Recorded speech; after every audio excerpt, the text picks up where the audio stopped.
What I love about this library is Mr. A. He's really nice to all of us. I like reading because it's like if you're having a movie inside your head. It's more fun, it's more like dramatic. For me, when I walk in here, I feel welcomed.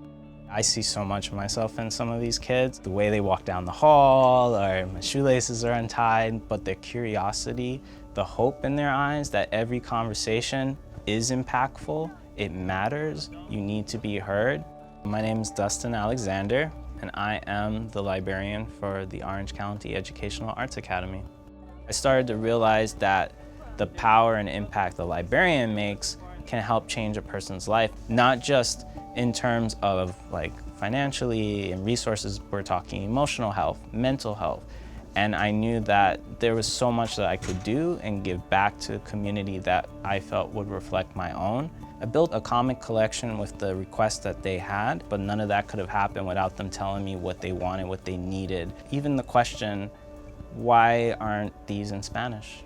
So what it is a space that allows people to take leadership roles. It's not a space that's defined by a single person. Instead, it's defined by all of us. But this is a school that advocates. We promote for students to be able to find a change and make that change. This was supposed to be a space where they could feel that they were heard and become who they are. They get to see that they are leaders, they are change makers, and it is impactful when they realize it. Más que un cambio físico en nuestra biblioteca, ha sido un diferente sentimiento que se siente al entrar en la biblioteca.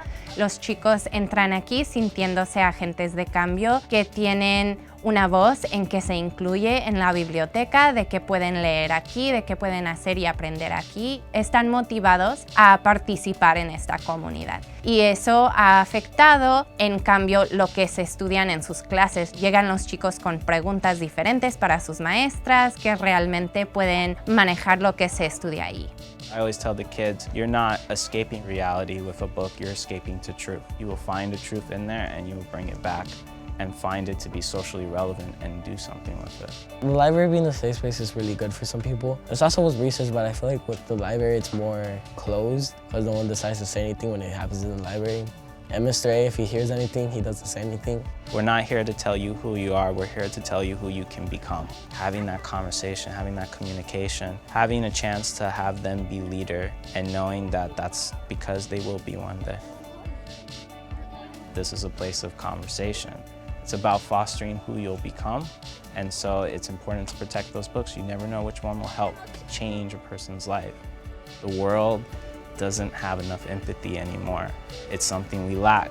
Maybe it's a change in technology, maybe it's a change in culture, maybe it's what's happened because of COVID, or maybe it was already there and it just came to the surface. Whatever it is, it's the world you're inheriting, and it's going to be one that's far more beneficial with communication, and that begins with empathy. A library is a communication of ideas, it's resources, it's a bridge. It only can be built structurally with empathy. Every grade level, all of these kids, they are why I do it. I needed to tell them that you matter before they even had a book in their hand so that they could believe in themselves to have that book.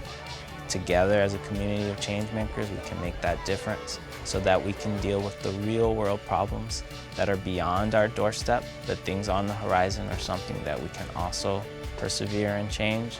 We just need to be able to become a community of change makers and overcome this one giant leap so we can make that even greater leap.